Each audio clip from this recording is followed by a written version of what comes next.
Koniswaram Temple, Fort Frederick, Pigeon Island National Park, Nilaveli Beach, Upuveli Beach, Kanya Hot Springs, Marble Beach, Trincomalee War Cemetery, Suruawila Mangala Raja Mahavihara, whale and dolphin watching. Trincomalee, a major port city on the northeastern coast of Sri Lanka, is a place of historical significance and natural beauty. It's built on a peninsula that separates its inner and outer harbors, which form one of the world's finest natural deep-water ports. The city has been a key center for Sri Lankan Tamil-speaking culture for a long time and has a diverse population. The Koneswaram Hindu Koval, or temple, is a revered religious and cultural landmark in Trincomalee. Perched on a rocky promontory known as Swami Rock, it offers breathtaking views of the Indian Ocean. The temple is one of the 5 ancient Shiva temples in Sri Lanka, known as the Pancha Ishwarams, making it a highly sacred site for Hindus. It is also known as Dakshina Kailasa, or the Southern Kailash, due to its resemblance to Mount Kailash, the holy abode of Lord Shiva in Hindu mythology. The temple's history is ancient, with some accounts suggesting its origins predate the Common Era. It was a flourishing temple complex, sometimes referred to as the Temple of 1,000 Pillars, before it was largely destroyed by the Portuguese in the 17th century. The Portuguese used the temple's stone to build Fort Frederick. The modern Koneswaram Temple is the result of restorations and is a significant pilgrimage site. It features a blend of traditional Dravidian and Sri Lankan architectural styles, with an impressive entrance tower, gopuram, adorned with intricate carvings of Hindu deities. The main shrine is dedicated to Lord Shiva, with a revered Shiva lingam at its heart. The temple complex also includes other shrines dedicated to deities like Ganesh and Shakti.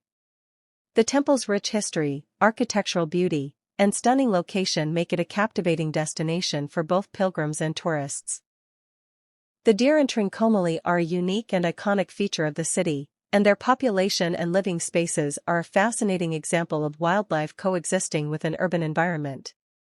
While there are no recent official census figures, it is widely reported that the population of spotted deer in Trincomalee is significant, with some estimates suggesting over 1,000 individuals. This population is not confined to a single park but is a free-roaming herd that has become a natural part of the city's ecosystem. A survey to count the deer population was launched in 2023 by local authorities, reflecting the importance placed on managing and protecting this unique herd. Unlike deer in most other parts of Sri Lanka, which are found within national parks and protected forests, the Trincomalee deer have adapted to live within the city limits. Their main habitat is the area surrounding Fort Frederick and the Koneswaram Temple. Trincomalee Port, located on the northeastern coast of Sri Lanka, is one of the world's largest natural deep-water harbors. Its strategic location on the Bay of Bengal has given it immense historical significance, attracting various colonial powers like the Portuguese, Dutch, French, and British who fought to control it. The port was a crucial naval base for the British during World War II, and it was the site of a Japanese attack in 1942. Today, the port is managed by the Sri Lanka Ports Authority, SLPA. Unlike the container-focused port of Colombo, Trincomalee is being developed to handle bulk and breakbulk cargo. Its natural deep waters allow it to accommodate large vessels, including those too big for many other ports. Key imports include wheat, cement, and petroleum products, while exports include mineral sand. The harbor is also home to the country's largest naval base, the Sri Lanka Naval Dockyard. The Sri Lankan government has ambitious plans to transform Trincomalee into a major industrial and economic hub. These plans include modernizing port facilities, expanding cargo handling capacity, and developing port-related industries such as heavy manufacturing, tourism, and agriculture. The port's development is seen as a key part of Sri Lanka's economic strategy, with a focus on becoming a major maritime and energy hub in the Indian Ocean. Trincomalee is home to several museums dedicated to naval history and maritime life. The most prominent one is the Maritime and Naval History Museum, but there are also a couple of other notable sites. 01. Maritime and Naval History Museum. This is the main museum and a must-visit for those interested in the region's history. The museum is housed in a beautifully restored 17th-century Dutch mansion that once served as the official residence of the Dutch Naval Commissioner. Its colonial architecture is a significant part of the experience. It is located near Fort Frederick. The museum's 2 floors offer a comprehensive look at Sri Lanka's maritime past. The ground floor focuses on naval history, showcasing artifacts and documents that trace the evolution of naval activities from ancient times to the modern era. The first floor is dedicated to marine biodiversity, with information and exhibits on the flora and fauna of the East Coast, including Pigeon Island. You can see ancient navigational tools, models of ships and lighthouses, antique diving equipment, and displays on the local fishing industry. The museum provides context on the historical importance of the Trincomalee Harbor to various colonial powers, including the Portuguese, Dutch, and British. 02. Hood's Tower Museum. This museum offers a more military-focused perspective on naval history. Situated within the SLN dockyard, the museum is on a high ridge that was once Fort Ossenberg, a strategic fort. It offers a spectacular panoramic view of the inner harbor. The museum is housed in ground-level and underground casemates built by the British during World War II. It features a collection of naval weapons, equipment, and war prizes, including captured Sea Tiger attack crafts and other items from the Sri Lankan Civil War. Some of the original coastal artillery guns are still on display. 03. Navy Underwater Dive Museum. This is a unique, one-of-a-kind experience for certified divers. This is an artificial underwater dive site created by the Sri Lanka Navy near Sandy Bay Beach. The museum is a dive site at an average depth of 18 meters. It features exhibits made of eco-friendly materials and concrete, including sculptures, cannons, and 2 sunken gunboats, Jagatha and Veera, which now act as habitats for marine life. A diving license is required to visit. The Kaniya Hot Springs are a fascinating and unique site located in Trincomalee, Sri Lanka.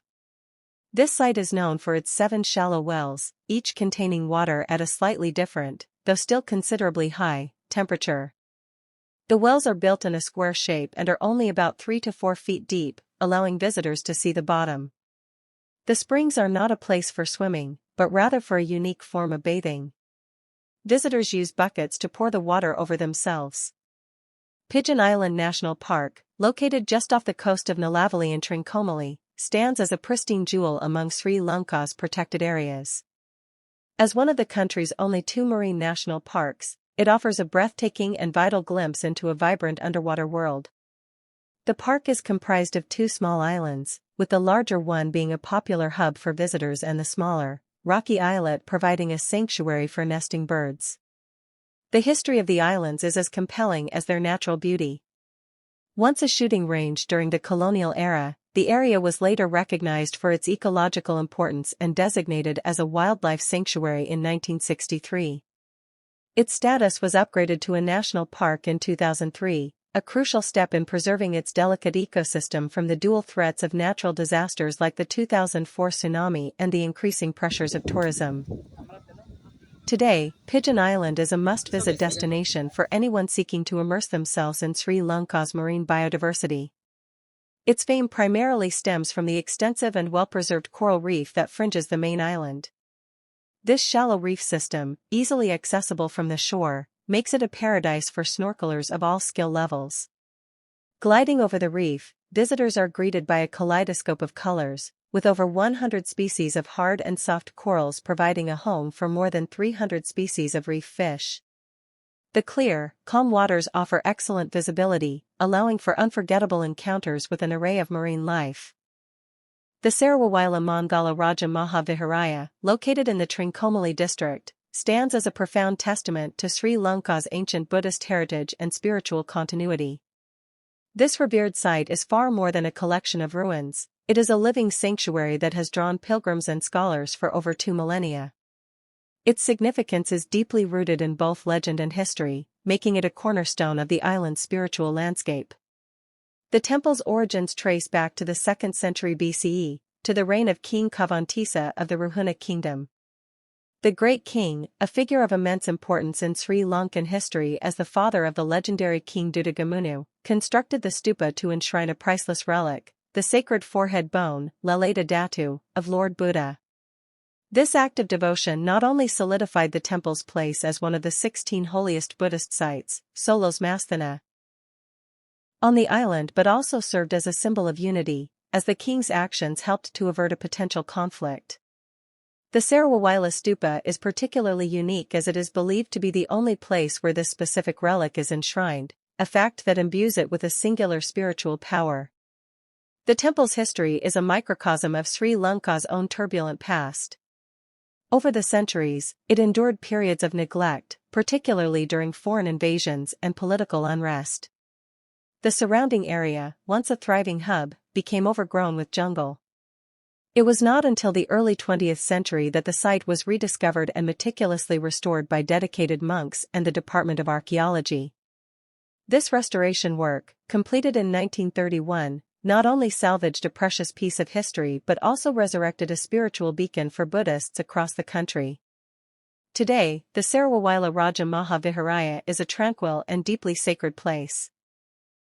The central stupa, though restored, retains the essence of its ancient architecture, with traces of its original grandeur visible in the preserved stone entrances, balustrades, and moonstones.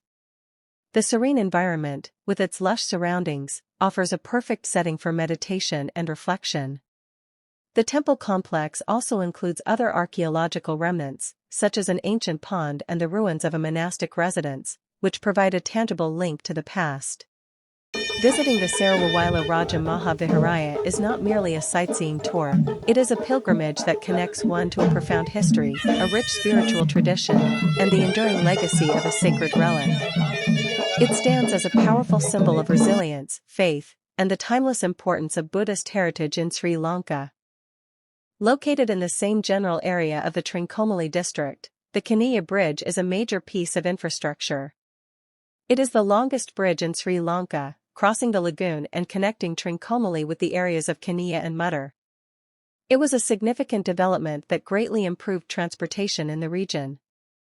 The Trincomalee War Cemetery, also known as the Trincomalee British War Cemetery, is a solemn memorial for soldiers of the British Empire and Allied forces who died during World War II.